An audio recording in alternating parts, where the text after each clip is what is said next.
Le sous-sol de la République démocratique du Congo est au cœur d'un bras de fer. Des millions d'archives belges de l'Africa Museum intéressent une société privée américaine. Elle veut obtenir ces documents qui regorgent d'informations inestimables sur les richesses minières de l'Afrique centrale, mais aussi sur leur localisation.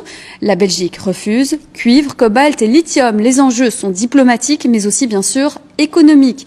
Pierre Delot, Vincent Vanove et Alice Dulceski. Ces dossiers d'un autre temps renferment des trésors, plus d'un siècle de cartes du Congo, des notes prises par des géologues et des compagnies minières. Toutes sont conservées ici, à l'Africa Museum.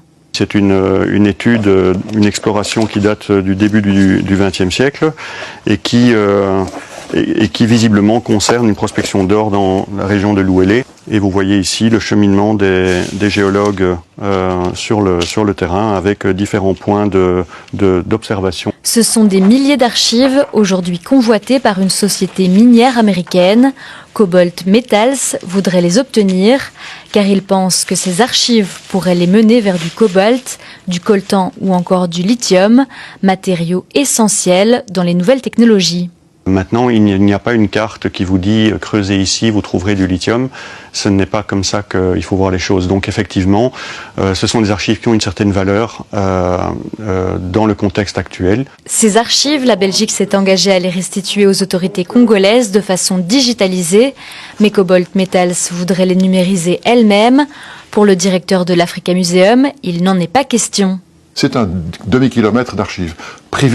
Privatiser cela ne semble pas équitable et serait de nature à donner un avantage commercial important à une société par rapport à une autre, ce qui ne correspond pas à notre identité de service public. Un accord entre les autorités congolaises et la société minière américaine a pourtant été signé pour pouvoir accéder à ces archives.